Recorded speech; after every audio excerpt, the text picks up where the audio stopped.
Recording live from Glory Hole Studios in Chicago and beyond. This is Cognitive Dissonance. Every episode we blast anyone who gets in our way.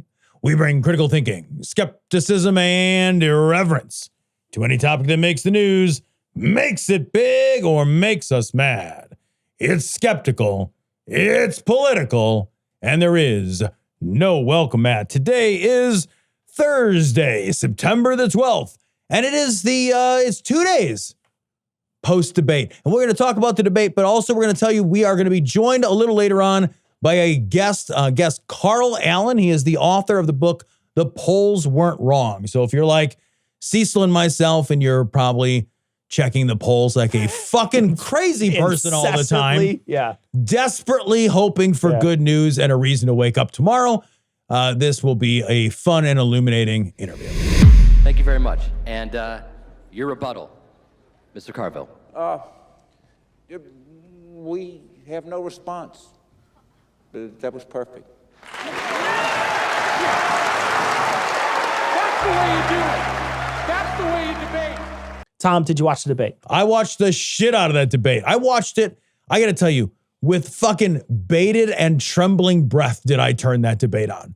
I watched it live. I watched it live. I was nervous too. To be honest with you, I was nervous too. And I saw beforehand, and these aged like milk, right? All these posts about how bad Kamala's going to do aged like milk. Yeah. But they all seem to mention her leaving the stage early as a candidate in 2020, right? In the primaries field, leaving early. Yeah. And how she lost those debates and how Tulsi Gabbard made her look stupid, right? Like those were the things that were being said. Being said. But they forget a couple of things. One, she did so well against Joe Biden that he felt like he needed to have her on his team. Yeah. Right? Oh, yeah. She smoked his ass. She smoked Joe Biden. Yeah, memorably. But what they also forget is how easily she handled Mike Pence in 2020. Yeah. Right? I don't know why we forget that. We forget that she sat down with Mike Pence while he had a fucking fly on his head for 4 straight Christian minutes, right? He had a fucking crazy fucking horsefly on his face, crawling like all over. Fucking basil lip, right? Yep. And we forget that she handled that. Yeah. And it was not even close. And when she came out this time, I probably was like one of those people with amnesia that forgot.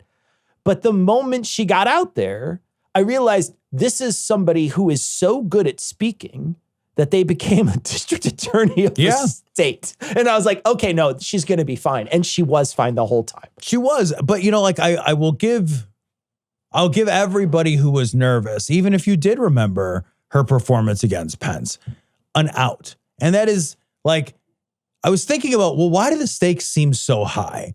And there's so many reasons for it, right? There's so many reasons for it. But one of the chief reasons is that more than in any other previous election, we know with a certainty now what Trump is and what he'll do. And what he can do. Yeah. The first time that he ran, we didn't know. He was an unknown quantity. In 2015, we knew he was a giant piece of shit. We knew he was a xenophobe and a misogynist and a racist and we knew he was a bad guy, right? But now we have lived through 4 years of this. Yeah. Then we lived through the aftermath of his losing.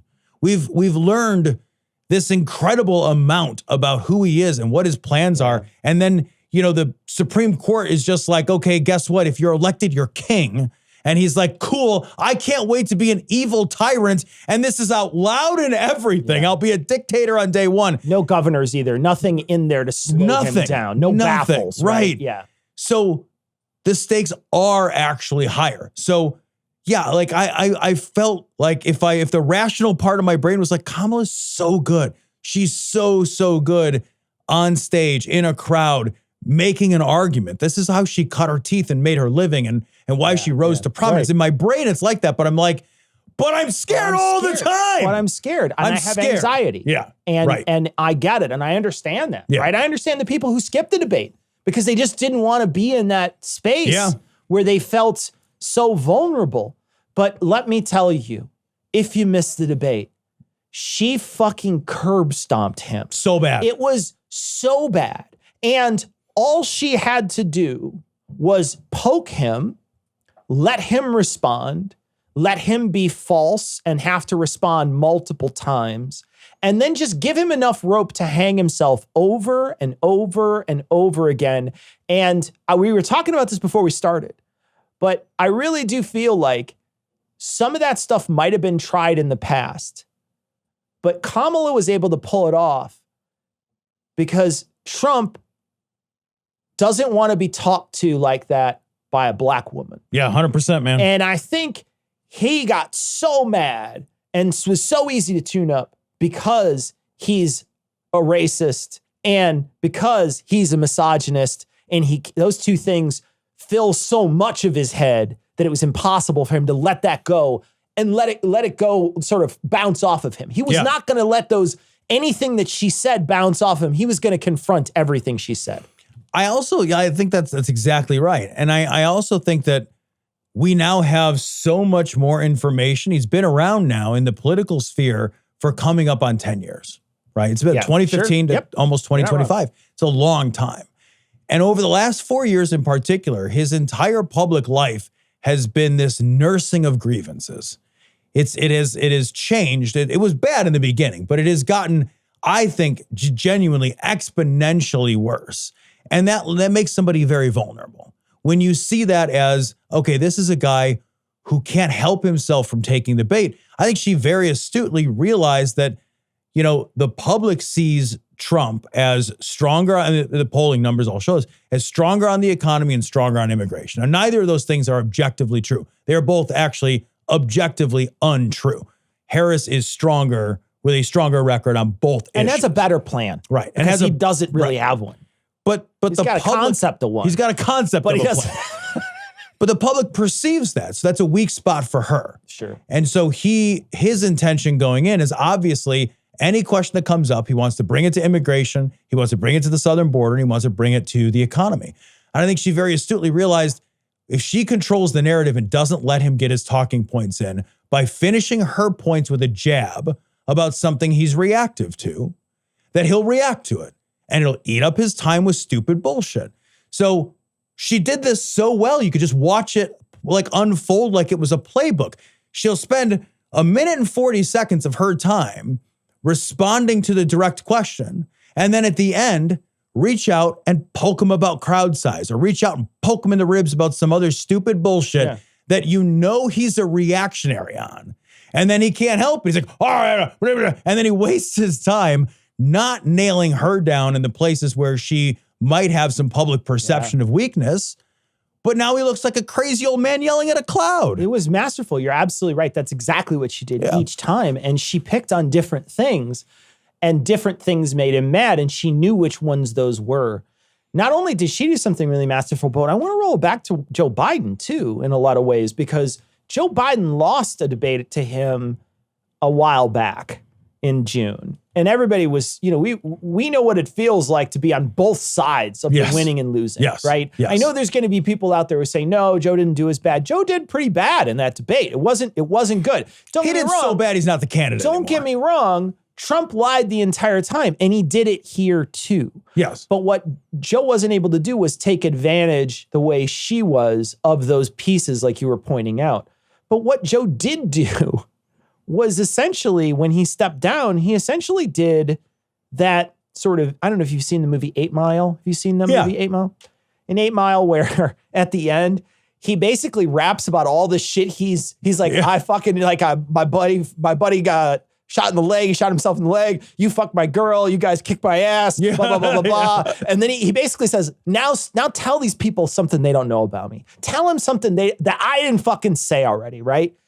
Basically, Joe Biden did that to Trump, right? What he did was he made it so our side isn't assailable anymore, because what he had was stuff against Joe Biden, right? What he had was stuff. Joe Biden is old. And then finally Joe Biden's like, I'm fucking old. Now tell these people to say something about. And then it's just like, now he's stuck. He doesn't know what to do. He doesn't know how to react. What they did was they took away all his good ammunition for nothing. Yep. Now, what is he going to say? What he had to resort to was a very weak point about the border, which he failed, and which she pointed out multiple times that he killed that border deal that could have changed things.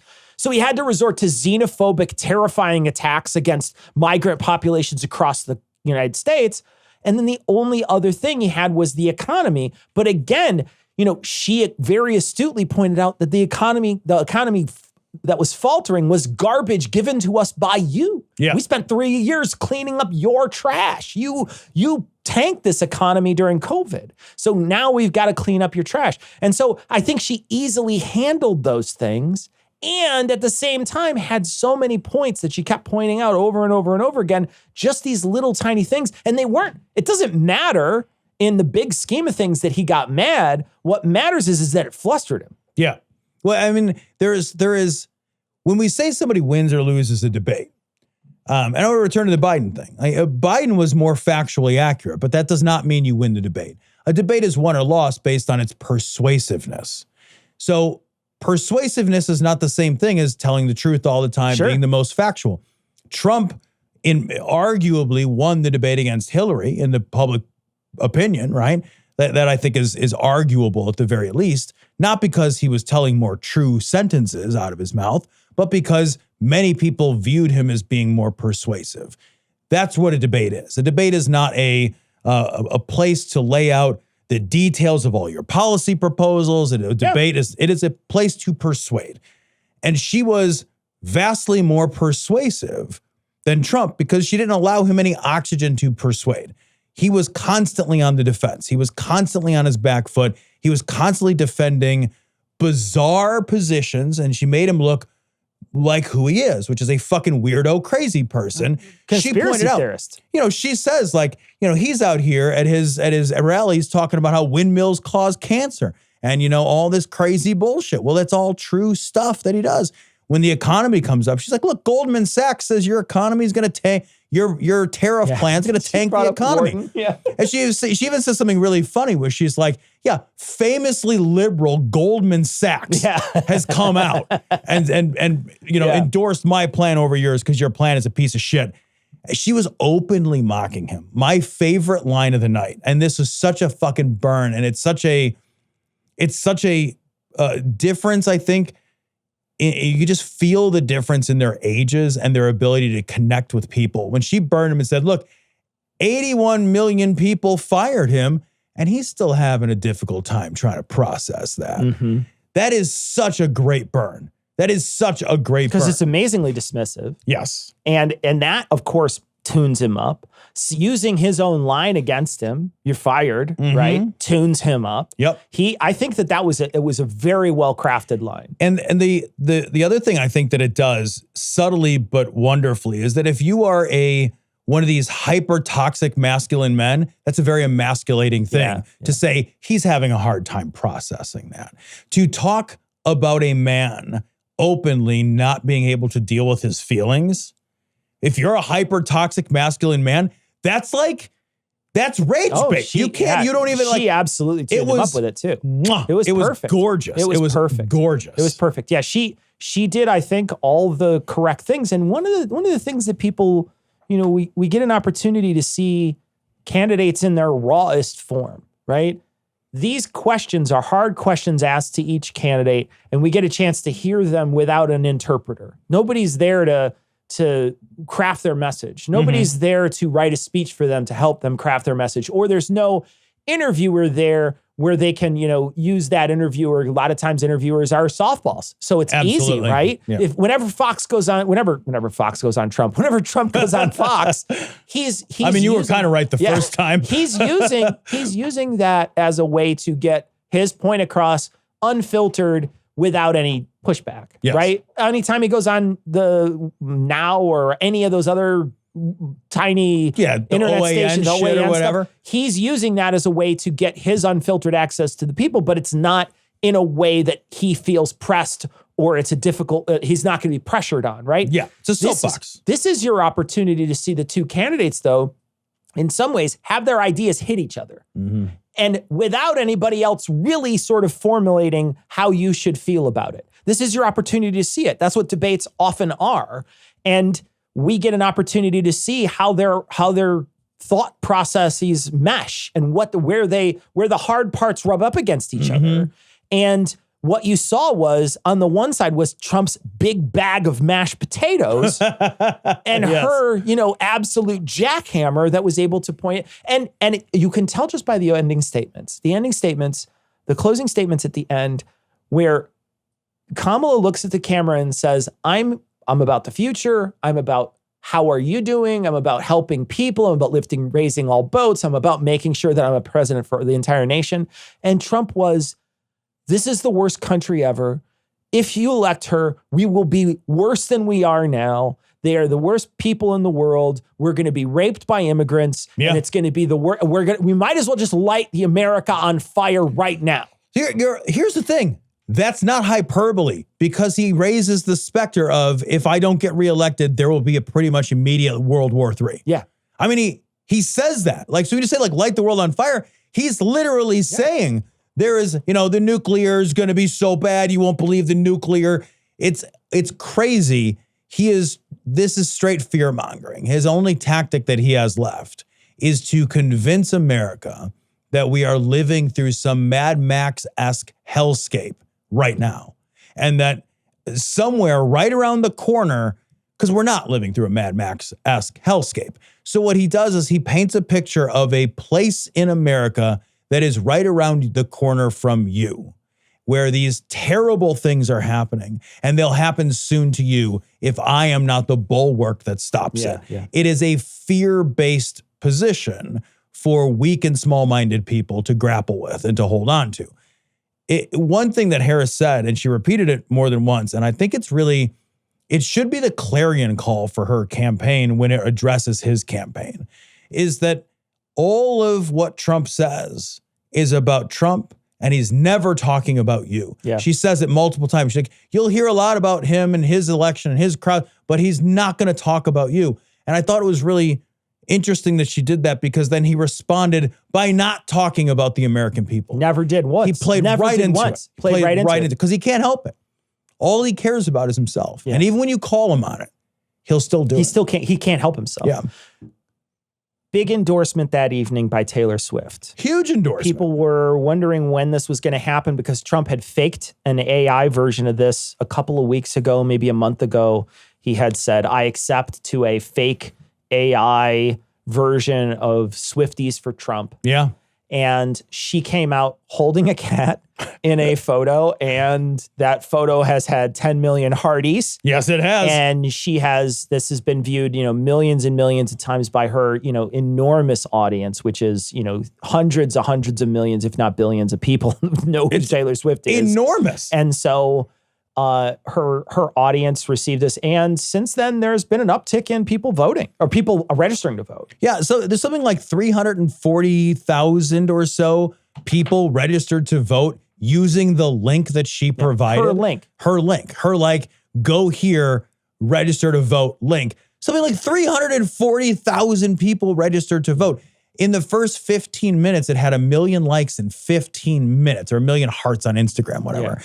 The lady has like 283 million followers on Instagram. There's only like 370 million people in America. Yeah. Now, that's an international following, but it's hard to overstate how big a celebrity Taylor Swift is.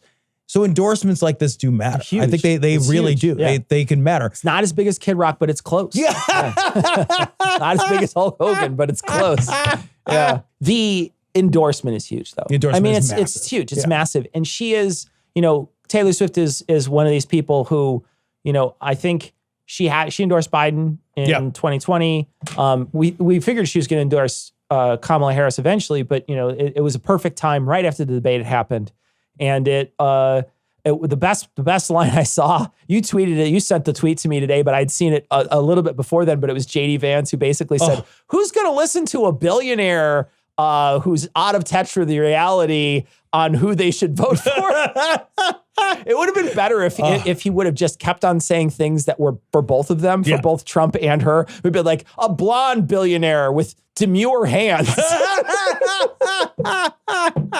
JD Vance, he's doing this interview, and it's fucking great. He's like, oh yeah, we like Taylor Swift's music well enough, but I mean, really, an out-of-touch billionaire. Look, when home prices skyrocket for the average American, billionaires don't care because they've got all the money. And it's like, that's your guy, dude, man. That's your dude. He's a billionaire, supposedly. Your guy walks around talking about how billionaire he is. It's so fucking close. You're so close to it. It's like you're leaning into the flame. Yes. You're that close to it. You can't imagine. You almost feel like at this point, JD Vance is a plant. You almost feel like. I said that to your wife earlier over dinner. Feel like he is a fucking, he saw and he actually does believe that Never Trump stuff that he touted before. And he came in saying, I will ruin this fucker from the inside. That's the only way I could imagine JD Vance. Part of me there's an insane part of me, the part of me that like thinks I got hit in the head and I've been in a coma since 2015 or whatever. Like there's a part of me that's like, yeah, maybe that's true. It'd be an amazing season closer. Oh, it would season 2025 of United States would be so amazing. If at the end of it all, when Trump's giving his concession speech, JD Vance takes away. He's like, I always fucking hated this guy, and then he just drops the mic and he walks away. He's so amazing. You conceded? Okay, good. Boom. Yeah, no, it's bullshit because none of these guys would ever run their career into the ground for this. None of them. They have no principles. This guy has no principles. I'm kidding. Don't send me your messages being like you guys are off base. No. He's bought and paid for by Peter Thiel. It's a joke. Yeah. We don't think that. No. He's bought and paid for by Peter Thiel. We know this. This sarcasm, if I may call it such, does not become you, O my little brothers. All right, so this story comes from USA Today. Trump admits he lost in 2020, leading white nationalist Nick Fuentes to disavow him. Aww. Oh, guys, he doesn't just disavow him. Nick Fuentes has a fucking hissy fit. Nick Fuentes gets angry, bro. I want to point out, too, that they brought this specific line that Trump used in a interview where he said he lost by a whisker. He was interviewed by some, guy who says he's a centrist who isn't a centrist on, on YouTube or whatever. And during that interview, that person asked, and he said, yeah, I lost by a whisker. And I think he said it a couple times. And then they brought this up on the debate. If you missed the debate, they brought this up. And what Trump wound up saying was, I was being sarcastic. I wasn't actually saying that as fact. I was just being sarcastic when I said I lost by a whisker. And then the moderator said, well, I didn't detect any sarcasm. On to you, Madam Vice President. It was amazing. But genuinely, that's his out here now. But when this story posted and when Nick Fuentes was talking about this, he hadn't clarified yet. So this was all big news to a bunch of people who thought that the election was stolen. So now wait, is Nick Fuentes back on the Trump train? I don't know exactly, but it's just too delicious to pass up. Yeah. All right. So let me read what he's saying because it's so good. So Trump says on a podcast with Lex Friedman, he says, he beat us by a whisker. It was a terrible thing. He said similar things at the Moms for Liberty Summit a few days later. So he said it more than once.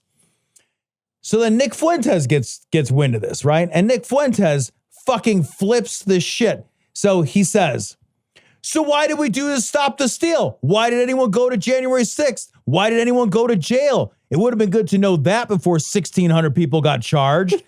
It would have been good to know that before I had all my money frozen, got put on a no-fly list, banned from everything, lost all my bank and payment processing. Nick, I'm sorry. I am laughing at you. Actually, I'm kidding. I'm laughing at you, Nick. I'm 100% laughing at you. Oh, I'm fucking laughing right I in am your 100% stupid fucking laughing shit at face, you piece of shit. Yeah. I love that these dumbass motherfuckers got grifted. And I really do hope that Trump and I don't know if this will happen, but I hope Trump does say in more than one place that he lost the 2020 election. I hope he comes out. And I hope all these people have a realization. I mean this with the fucking bottom of my heart, with all sincerity. I hope they all see how played they were. How easily played they were. That they were, oh, look, you guys were all played. Yeah. He never gave a shit about any of you. This was always fake. He knew it was fake when it was happening. This was no good faith. There was no good intention. He was using you and you're stupid and you got used and you lost everything for nothing and you fucking deserve it. And I hope none of you get any of it back ever. And you can just tell the quality of thinker Nick Fuentes is if he's genuinely reacting to how Trump manipulated him because it was so obvious to every single person who saw how Trump was treating it. People in his own cabinet said Trump is trying to manipulate this because he wants a different outcome. It isn't true.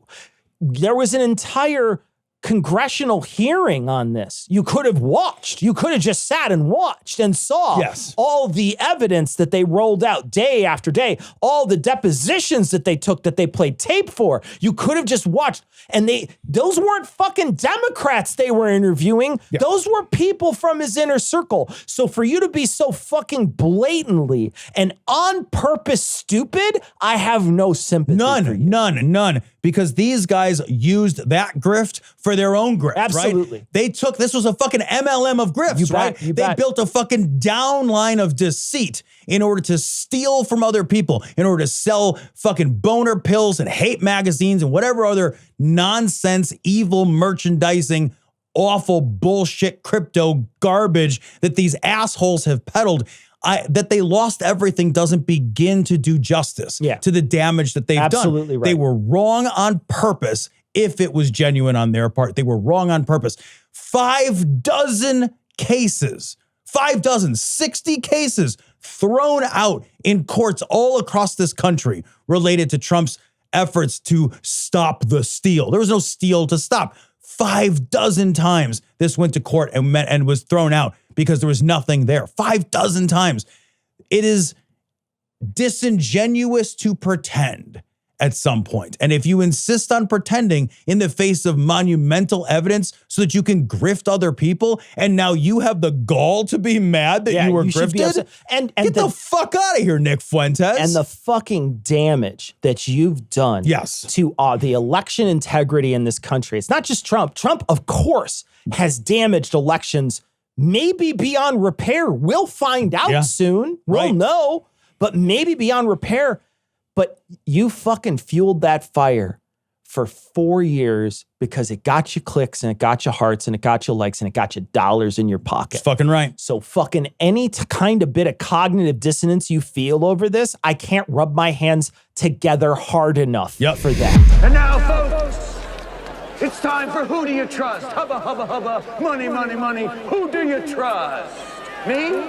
I'm giving away free money. This story comes from the New Republic. Pro-Trump media firm abruptly folds after Russian scheme exposed. This is Tenet Media. Wow. Huh. Crazy. So, Cecil, real quick, buddy. Who was in Tenet Media? Who are the personalities, my good man? Well, 2 that people might know are Tim Pool and Dave Rubin. Huh. Shills from the fucking start. Look, you could turn on Dave Rubin and Tim Pool anytime in the last several years, and you would hear them spouting essentially pro-Russian propaganda ad nauseum. The entire time. It was all anti-Ukraine. There's a great clip of Tim Pool saying they are the enemy. Ukraine is the enemy. I mean, he's literally just, you might as well just have the Russian national anthem playing behind him. It's so obvious, right? But it wasn't obvious, at least to me, that it was Russian money, because we weren't sure whether that grift was, this is what the right wing wants to hear, so they're making money off that.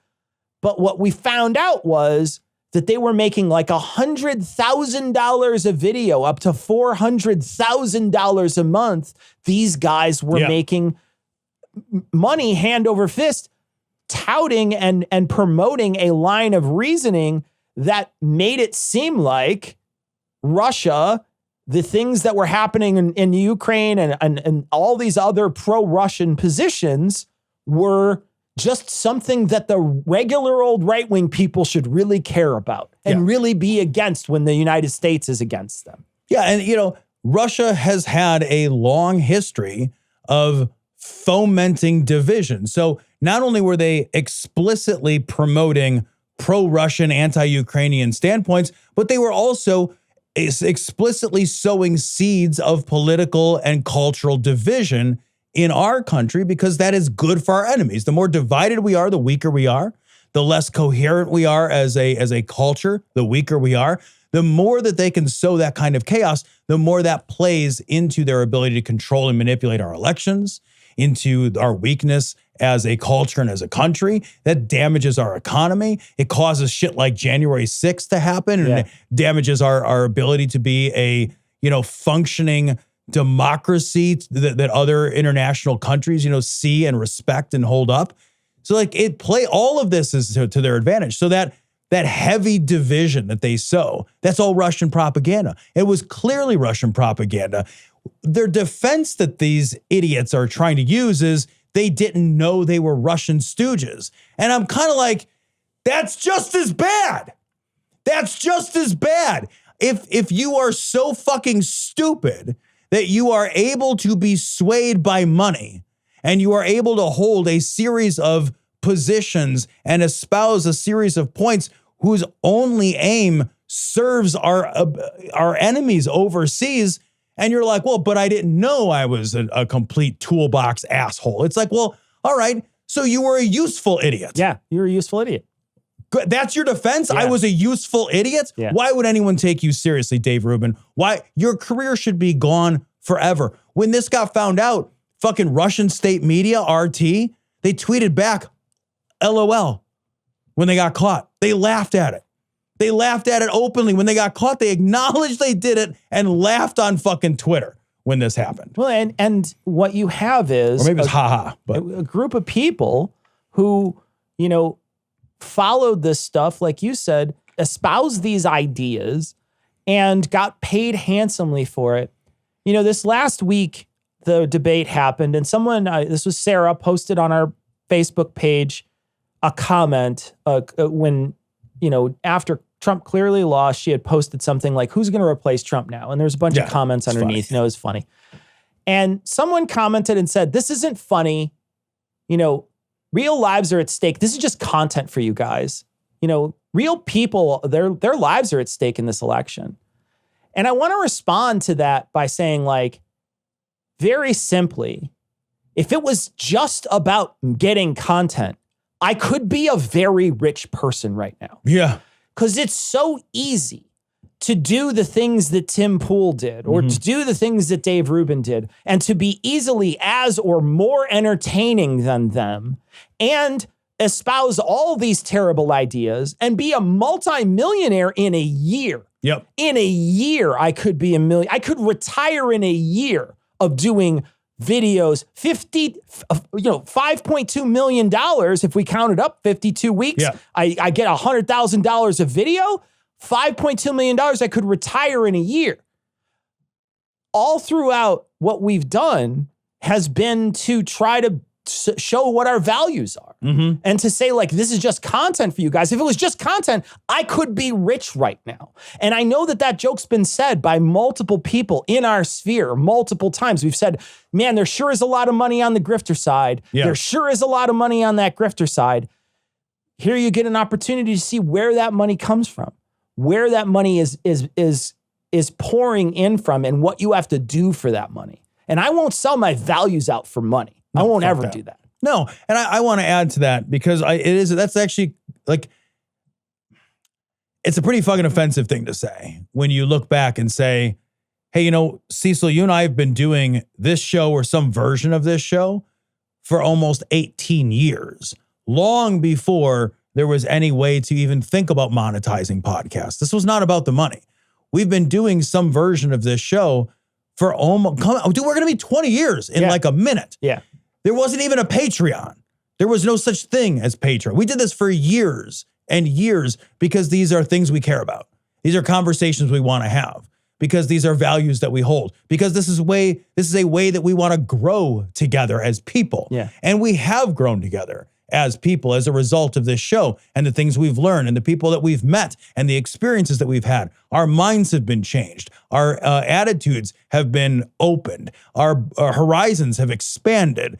We've met and experienced so much because of doing this show. It's not about the content in terms of, like, I just want to put something out so I can charge for it. We've been doing this. We did this for a half a decade before there was a way to charge for things. Yeah.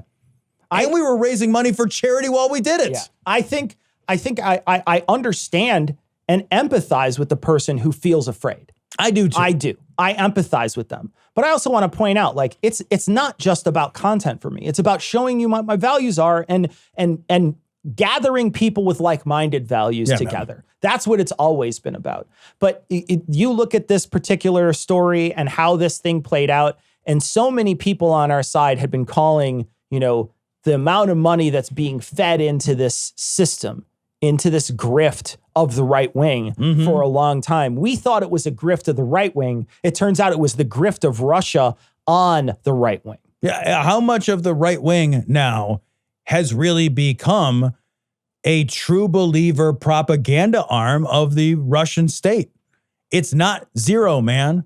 Like because the thing is, like, there's some people who are saying these things because they're paid to do it, right? I believe that 100%.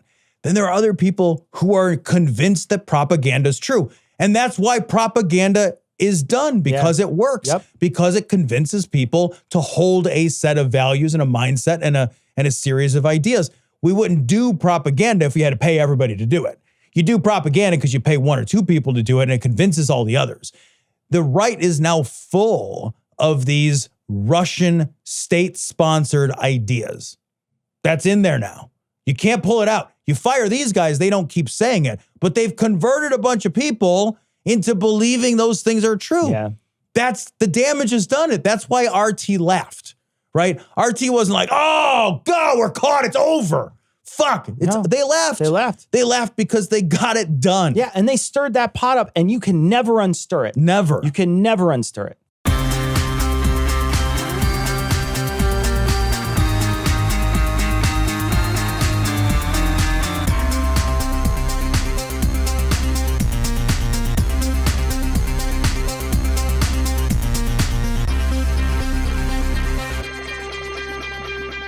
So we are joined by Carl Allen, the author of The Polls Weren't Wrong. Welcome to the program, Carl. Carl, we got a chance to take a look at your Substack and a little bit of your work today.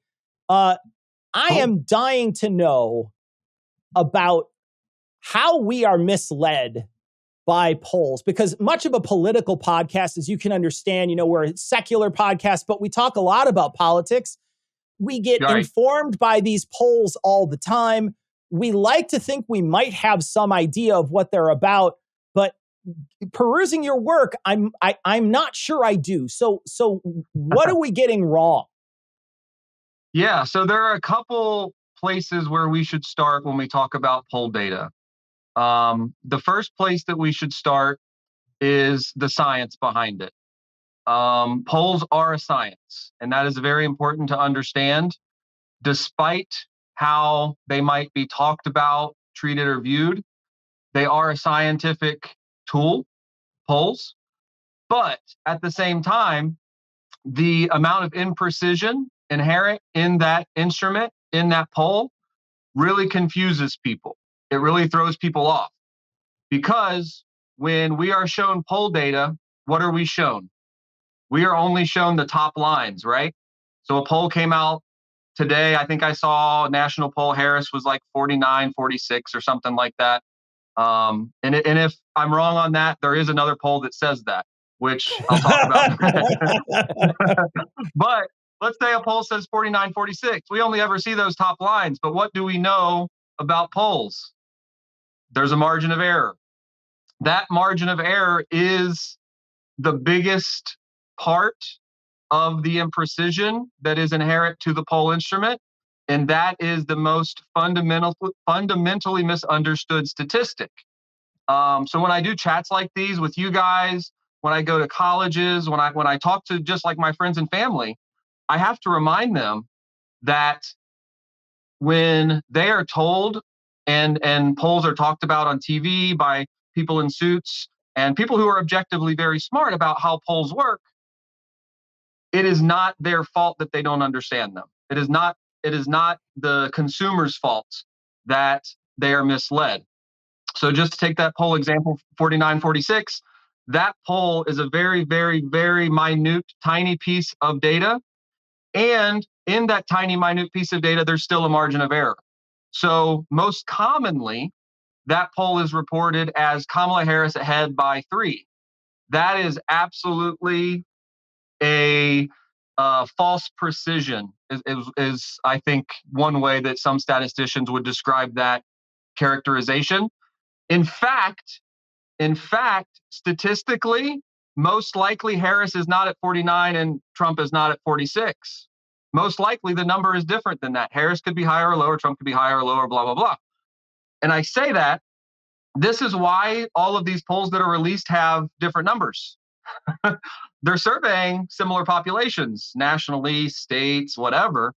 But we should expect, it is not a flaw, it is not a problem when we see these slightly different numbers. What is a problem is when the media says this most recent poll, or not even just the media, experts, literal experts may have the same misunderstanding. This most recent poll says this, therefore this one is probably the most correct.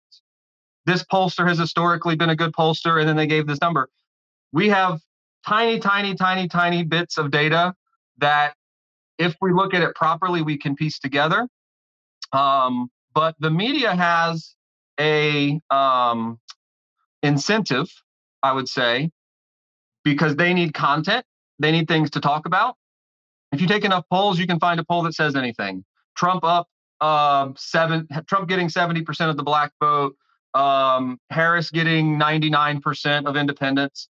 You're going to find all of these crazy things if you take enough polls. And that is one way that the media is, I wouldn't say causing problems, because funding these polls is important, and that's where the money comes from most of the time. But there is also the other side of things where, hey, we just took a poll, this is what it says, let's talk about it for 4 hours. When people ask me what I do when I see a new poll, I prefer to show them. I say, neat. And I look at the numbers and I set it aside, and that's pretty much all you really need to garner from any individual poll.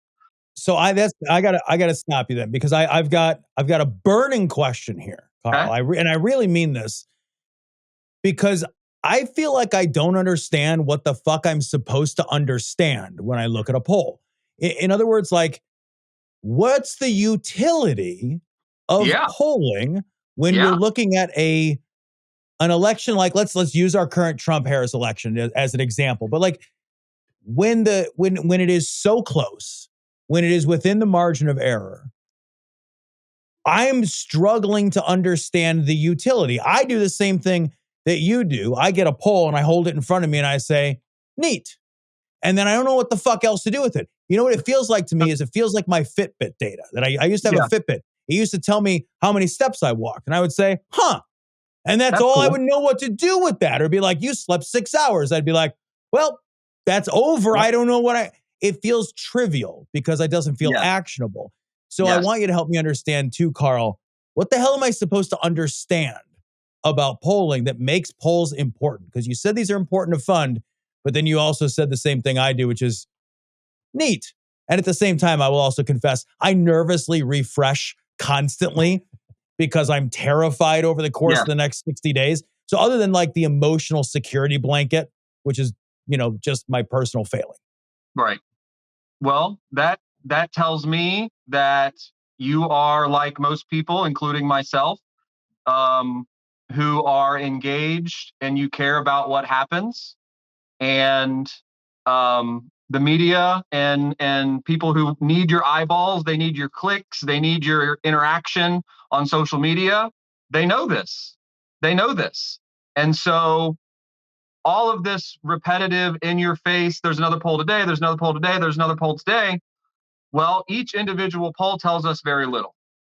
Each individual poll tells us very little because polls are extremely limited in what they can tell us. And just to shamelessly plug my book for a second, one of the reasons my first chapter is only about half related to polling is because of exactly the point that you brought up, which is I see this data, I don't know what to do with it. In a proper scientific field, which polling currently, the people who do the polling adhere to most good scientific standards. The people who analyze polls do not. And I'll get into that.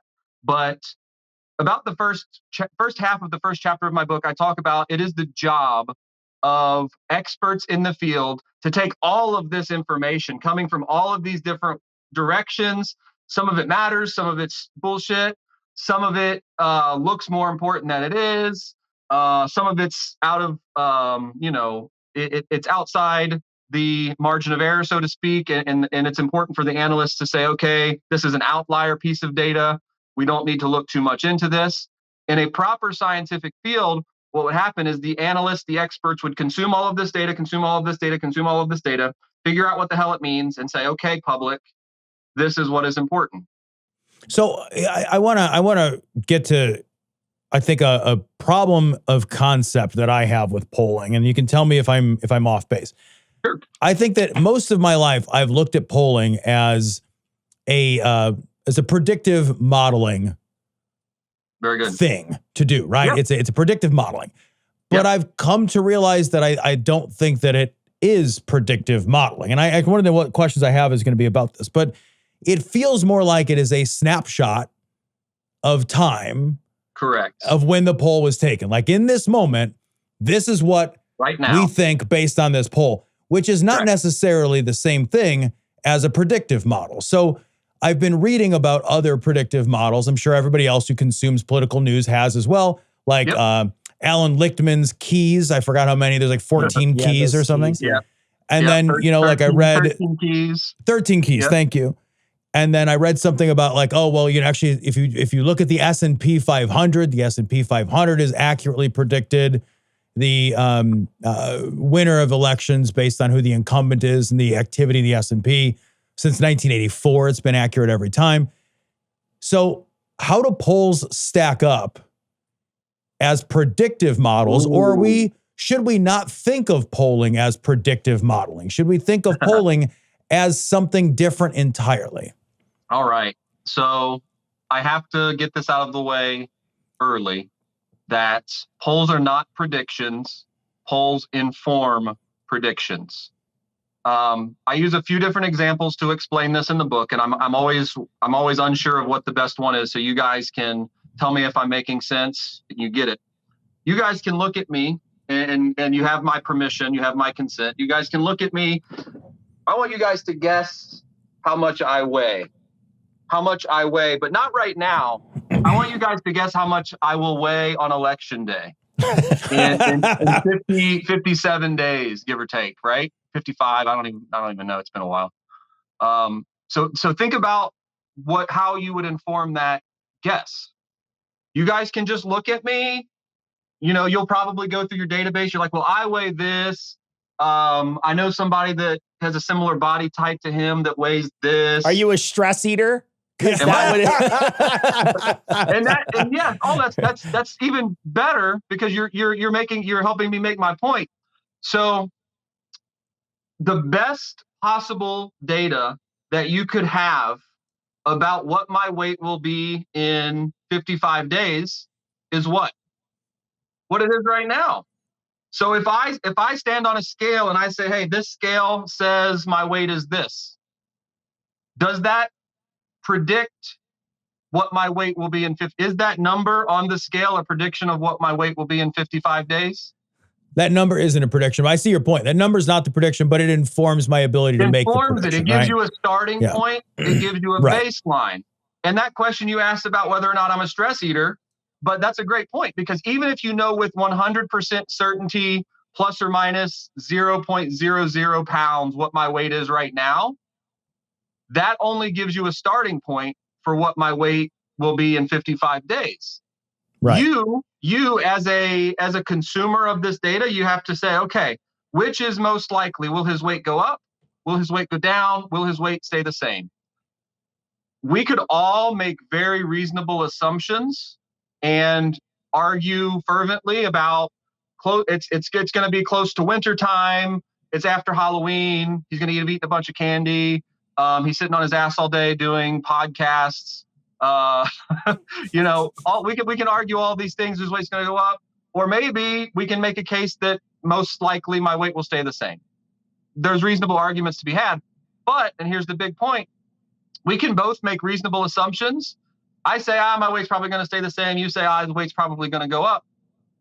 But 55 days from now, when I stand on a scale again to see who's right, we can't judge the accuracy of my weight today based on what it is 55 days from now.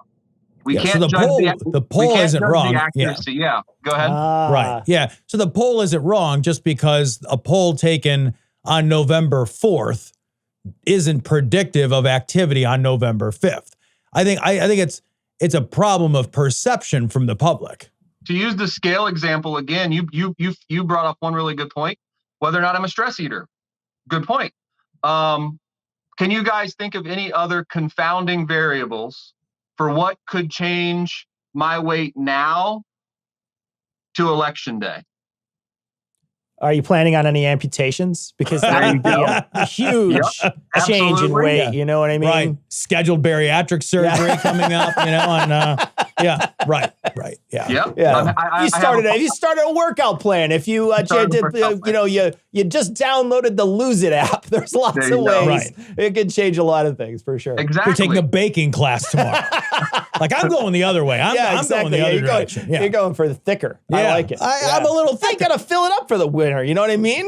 I'm like a gopher. I'm gonna hibernate. I gotta get this in. So I want to ask you about data gathering with respect to political polls, because my wife and I talk about this all the time. I will tell you that I'm probably wrong about this because I don't know what I'm talking about. So that's my preface. But I sort of feel like right now, I don't really believe in the ability of pollsters to gather data accurately across a cohort of digital and legacy responders to polling. So I think in the past, my past, I'm a Gen X guy. The phone rang in the house and you answered the phone. Everybody answered the phone. So if I wanted to do a poll, I could just dial the phone a whole bunch of times, call up a bunch of people, and I would be fairly certain that it would be randomized in some meaningful way as to who answers the phone. Correct. I don't think that's true anymore. I think nobody answers the fucking phone. When you call the phone, I've never met a millennial. Like millennials run away from their phone like it catches fire if it rings. They're not answering the phone. And then the people like my dad aren't going on YouGov and filling out surveys.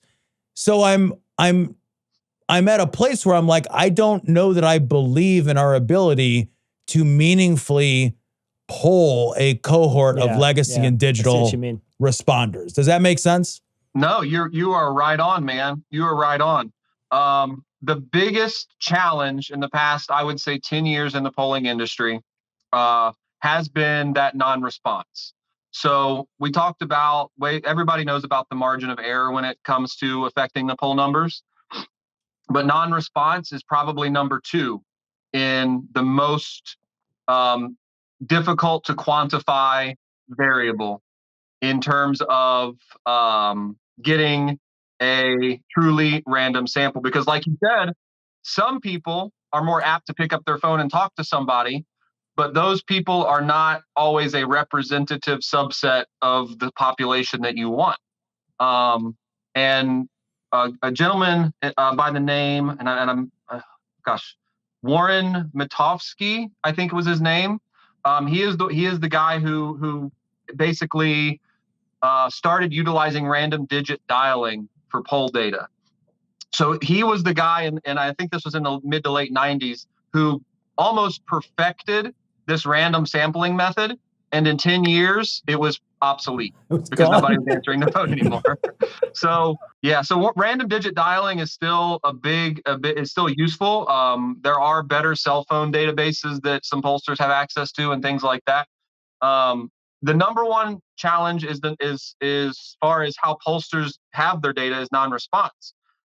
Believe it or not, and this is getting into the science side of things, believe it or not, for a long period of time, pollsters were able to weight their data in such a way because they knew who was responding and who wasn't. They were able to see, millennials, young people weren't responding, and they were able to weight their data properly. But there's a certain tipping point in terms of how low the response rate can be before you can't weight your way out of bad data anymore. Right. Yeah, it makes sense. You can't wait your way. You can only wait your way out of data to a point, out of bad data to a point. And there hasn't yet, and I have to say this as someone who wrote a book that says the polls weren't wrong, but we haven't quite reached that tipping point yet. And it is because pollsters have been slightly trying to stay ahead of these issues, to where, yes, we still have these problems with non-response among young people and getting certain people to fill out surveys and things like that. But that response rate is just good enough, and the sampling methods are just innovative enough to where they can say, yes, our weighting methods aren't necessarily perfect. We know that, but we think they're good enough. So far, they have been. But I think there will be a tipping point unless the methodology improves within the next, 10 years. We saw random digit dialing become almost obsolete in terms of reaching landlines and things like that. So reasonable to say in the next 10 years, unless we continue to make progress on the data collection side, that there will be those issues with not being able to weight your way out of bad data. I have a question about trending. So we can look at something like you were mentioning earlier, your weight, right? So let's go back to your weight again. Let's say we look at your weight on a scale. We know that your scale, you were these weights through all of June, all of July, and all of August. And we got a chance to plot that data. Yep. And when we look at an election that's coming up, we have that information because, like you say, we're polling all the time. We're finding out what that snapshot looks like today and tomorrow and the next day. How accurate is looking forward by looking backward? How much can I glean from that information in the past? Yeah, there's definitely some value to that. And here's where the value comes in. There was an election in New Hampshire just a couple days ago, a primary election. Well, I don't want to say nobody cared about it, but when pollsters asked people about who they wanted to vote for, there were 50% undecided. 50% undecided, like 3 weeks before the election. They had no candidate preference. The primary for both Democrat and Republican House members, 50% undecided. The top candidates were getting like 20% in the poll. So when we look at trends like that over time, what we're looking for is, how are these undecideds deciding? How are they making up their minds? Because as of right now, the unscientific standard that are used by people who analyze polls in the US is they assume undecideds will split evenly between the top two candidates. 2% undecided, 10% undecided, 50% undecided, they do not care. Their assumption is that undecideds must split 50-50. We know that's not always true. We know that's almost never true. But they say, it's a good enough assumption. Just like with my weight, the most reasonable assumption might be that my weight stays the same. Well, wait a minute. I got to stop you real quick. Yeah. I just correct me if I'm wrong, but like, if I'm going to look at the undecided and split them in half, and then assign half to one category and half to the other category, isn't that the same as not counting them at all numerically? That is correct. Okay, yes. Good. Yeah, all right. I'm not crazy. It's the same as not counting them at all. So to use a more, using those big numbers, I would call that as like an outlier, but it makes a point to show how dumb it is to assume that undecideds will always split 50-50, because if the undecided split 30-20, well, now that's a 10-point discrepancy from a very small percentage difference. So looking at more traditional Senate elections, presidential elections, the ones that are really on people's minds right now, we might have 10% undecided. Well, if candidate A is up by 2, as it's reported, 46-44, and let's just assume for sake of thought that there's no margin of error, that we somehow magically know with certainty that those top two candidates are 46 and 44 with 10% undecided. Well, if you can do the math, it's arithmetic. If 60% or 6 out of 10% decide for that candidate who's behind, all of a sudden they are tied or in the lead. And that's that 60-40 split versus 50-50 split is impossible to detect unless you have really, really good data. But what would an analyst say about that data? They would say the polls were wrong because their assumption did not hold true. And fundamentally, that is so ignorant. That is so misplaced, and it has no place in any valid science. But speaking a little bit to the name of your podcast, this is the way it has always been done for 100 years. And since the founding of this field, or since polls have started being used for political data, and it is stuck in the mind of analysts that this is how it has always been done. And there has been no consolidated effort to say, guys, why would we assume this when we can test it? Why would we make this assumption about how undecideds will split when we have data that shows that it is almost never true?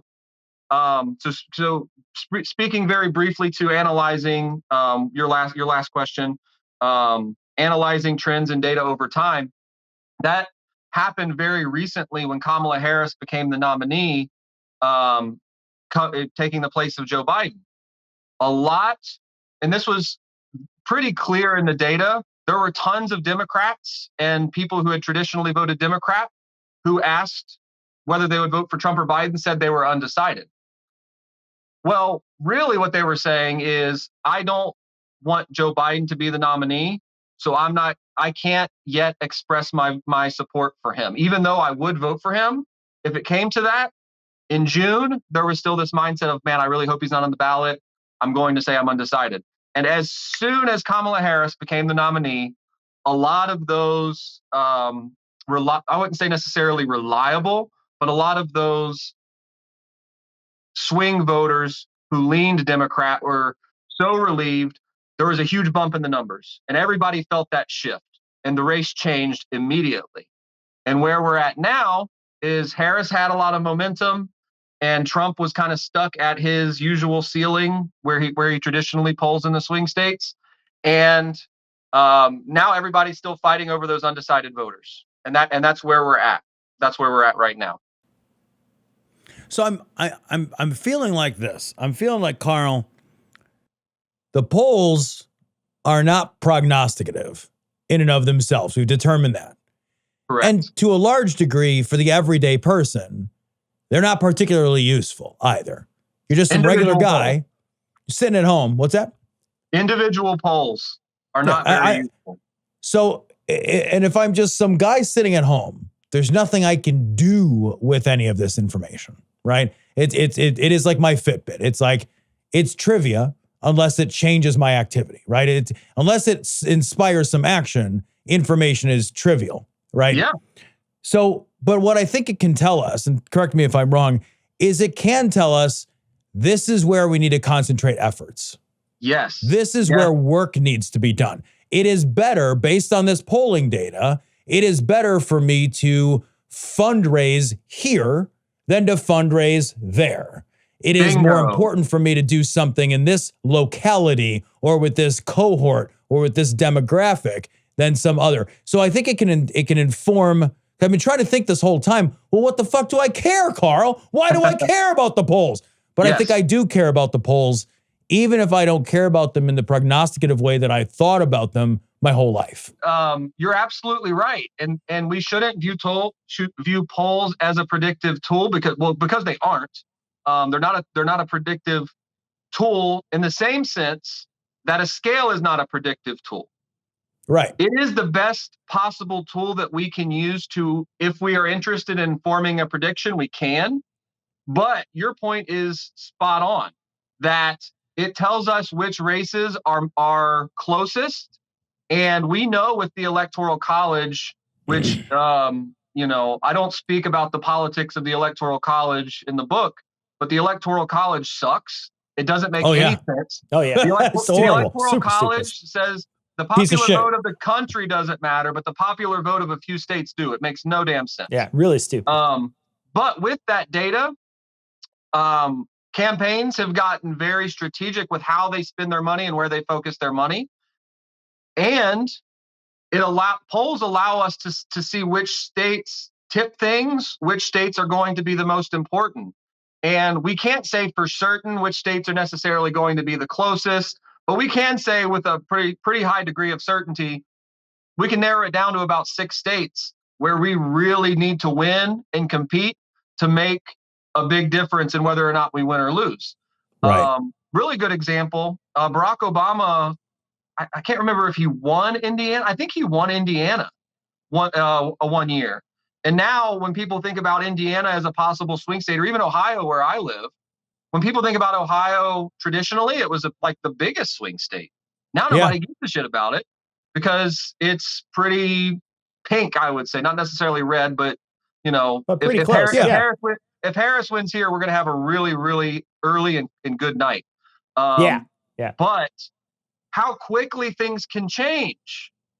If we didn't have poll data, campaigns would be spending tons of money in Indiana and Ohio because if the only data that they had was what happened the last election, reasonable hypothesis to say Ohio used to be a swing state, Indiana was competitive, let's make sure we're spending money there. Well, people with good data, campaigns who say we have really good data that says Ohio's out of play, we're not going to waste money there, we're going to spend more elsewhere, they now have a competitive advantage. We didn't talk about this, but my background is in sports data and analytics. So when I talk about a competitive advantage, it's about turning $1 into $2, turning $4 into $10. It's about making your money, getting bang for your buck, so to speak. And so in campaigns, that's the same exact strategy. In 2020, I think, I invented a metric called progressive above replacement. Progressive above replacement, which was basically where we should focus our money. Or if you, as a person who says, I want to support progressives, I want to knock these far right lunatics out of office, I said, these are the races where your $100 can do the most good, where your $20 can do the most good. And I found that very insightful because it was really just all about figuring out exactly what you said. Which races are the most competitive and how are we going to focus our time, energy, and other resources? What do you think of, if I'm in the end of October, I am refreshing 538 about 12 times a day. Right. I'm playing with their predictive model simulator. I'm looking at where they are on certain things. What do you think about sites like that? I mean, in a lot of ways, when we were calling the 2016 election, we were looking at that data. Yeah. We were doing it again for 2020 and 2022. Yep. So what do you think about a site like that? Is it a useful tool for an average person who might not understand the nuances about polling that you do? Yeah, big time. I don't hold back on my criticism of 538 and other analysts in their, let's say, ignorance about how to analyze poll data. But they do deserve a ton of credit for bringing a more probabilistic approach to elections. Because everybody knows that at the end of the day in an election, you either win or lose. That's it. Those are the only two possible outcomes. Unless it's 2000 and we don't know who decided or why. Yeah. But there's two possible outcomes, win or lose. And our minds, with our biases, when we look at something that happened, we rationalize, in hindsight, this should have been obvious. But in reality, the best possible data that we can have is all a range of probabilities. 538 deserves a ton of credit for bringing that fact to the public. And on top of that, they give people tools that they can use to say, okay, well, if she wins this state, then this is the domino effect because these states are all correlated. Brilliant stuff. Very useful stuff.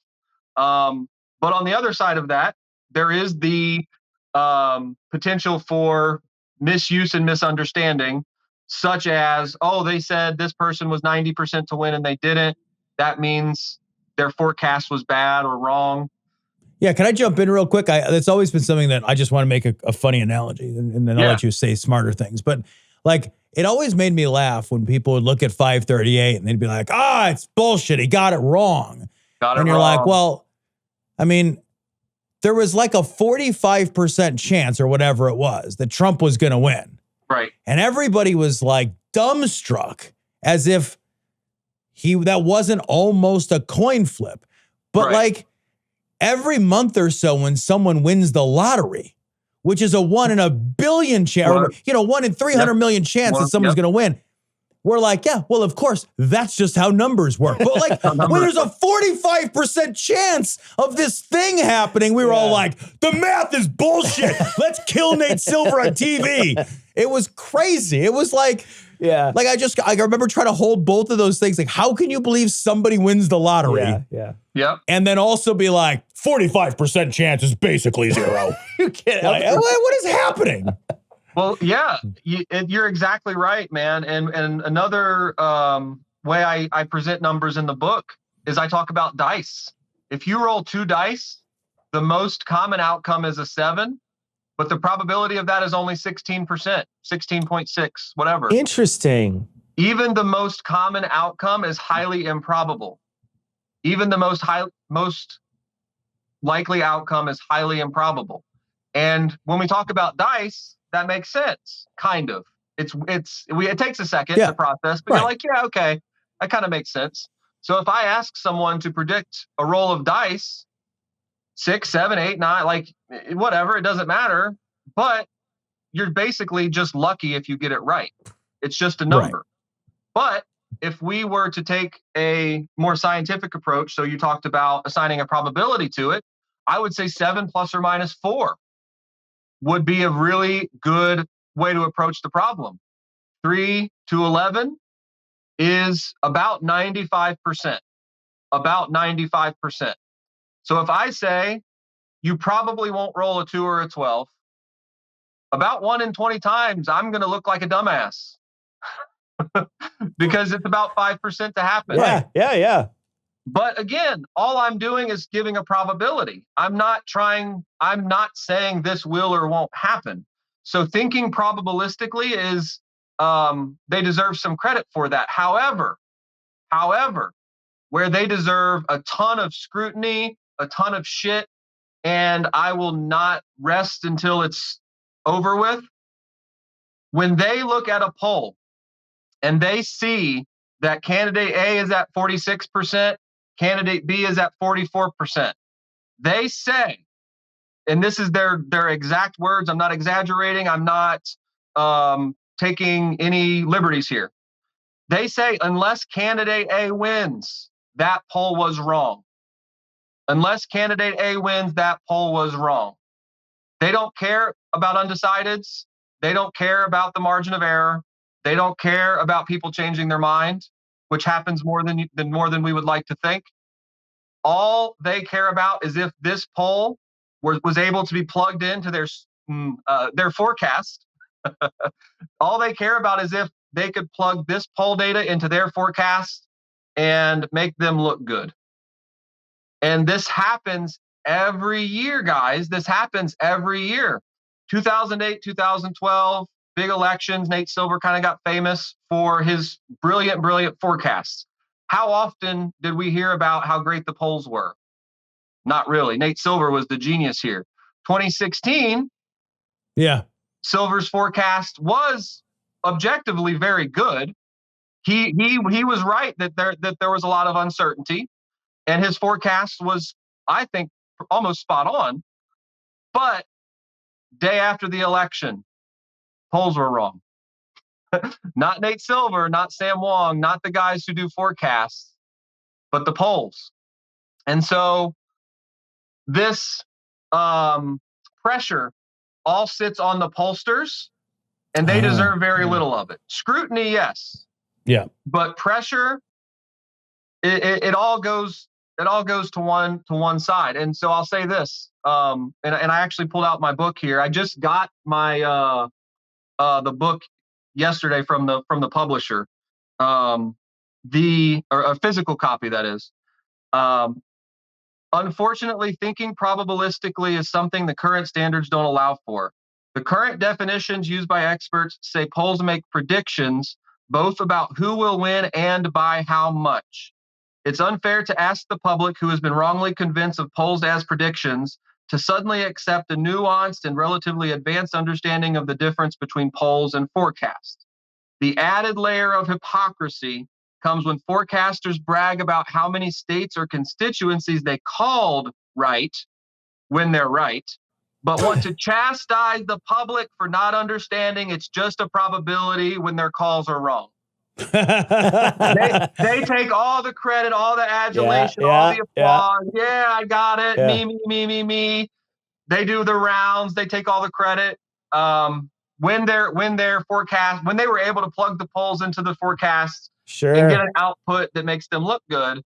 But what happens when their forecasts put out an 80% probability that this person would win? Well, when it was 80% in 2012, and that 80% hit all over, me.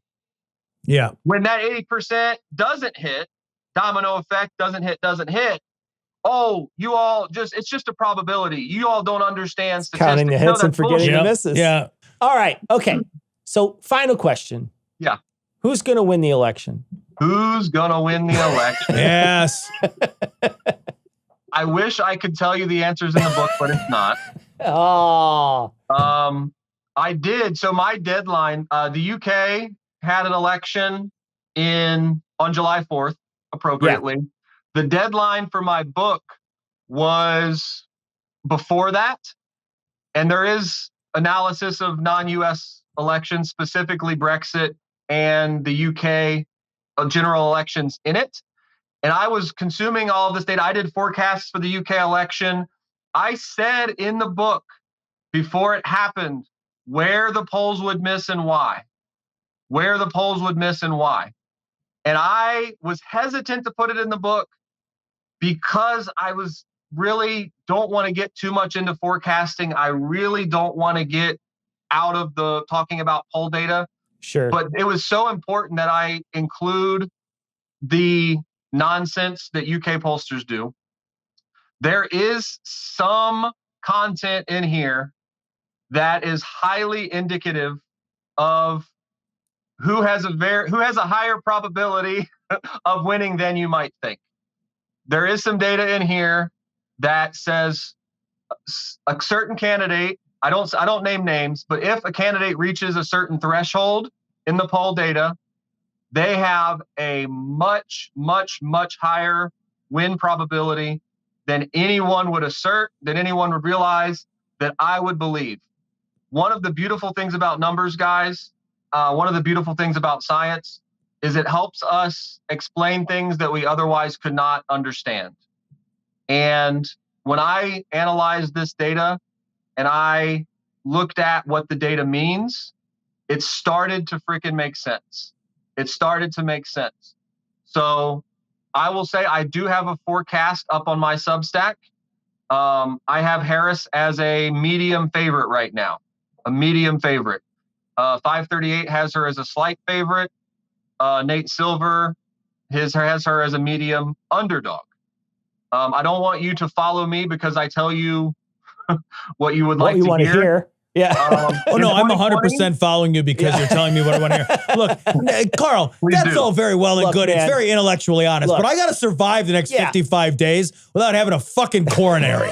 So I'm going to read your goddamn Substack and I'm going to jerk off to it as long as it says that Harris is going to win. If it makes me feel better, I will think the strippers into me. That's all I'm saying. Okay? Yeah. Now you're putting pressure on me, guys. Now you're putting pressure on me because if I start to see things that don't look good for Harris, I'm like, man, but he's jerking off to this. How am I? Yeah, don't wreck my boner, Carl. Yeah. Jeez, Carl. I don't want to block you, man. Carl, if people were going to find this book, where would they look? Anywhere books are sold. Amazon, you can buy direct from the publisher. Well, thanks so much for joining us, Carl. We really do appreciate you talking us through this. And we'll put a link in this week's show notes for the book, for the different places that people can buy it. Thanks again, Perfect. Carl. Thank you, man. Thank you guys for having me. I appreciate it.